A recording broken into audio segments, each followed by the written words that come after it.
La cité d'accueil des Français d'Indochine de Sainte-Livrade-sur-Lot s'appelait Kari lors de son ouverture en 1956. Et la lettre R signifie rapatrié. Pourtant, Lien Rose Mafré est née en 1947 à Hanoï, dans le Tonkin au nord du Vietnam. Comme tous les Eurasiens de son âge, Lien est le fruit de la guerre d'Indochine. À 7 ans, après la bataille de Dien Bien Phu, elle fut forcée de quitter le Tonkin pour se réfugier en Cochinchine. Elle passe 2 ans dans les camps militaires où elle vit sous la peur des bombes.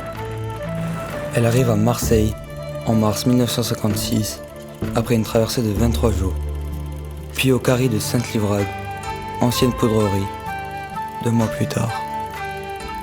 Cette petite fille de 9 ans se disait « Je n'ai plus de patrie ». Le camp a été renommé Kafi une dizaine d'années plus tard pour faire référence à la nouvelle expression « Français d'Indochine ». Ce qui devait être temporaire existe encore aujourd'hui. Au début, les conditions étaient rudes. Plus de 1100 personnes sont arrivées dans ce camp, dont une majorité d'enfants.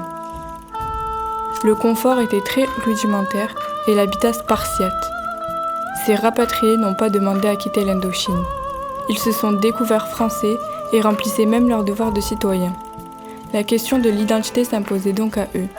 Ils ont été déracinés, déclassés. Yen a pu suivre une brillante scolarité en France. Elle s'est également enrichie en voyageant. Elle a vécu à Hong Kong, aux États-Unis, en Angleterre, en Polynésie française, aux Antilles, en Arabie Saoudite. Elle a mis son expérience et son savoir au service de la transmission. Elle est devenue professeure d'anglais. Quand la communauté a besoin d'elle, Yen revient au Kafi qui représente la famille pour toute cette population. L'histoire de ce lieu de mémoire est un point de l'histoire de France qui n'est écrite dans aucun manuel scolaire. Cette cité qui était ignorée représente maintenant ce qu'il y a de plus authentique dans la culture indo-chinoise.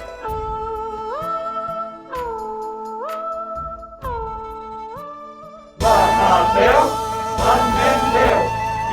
viva, viva, viva, viva, viva,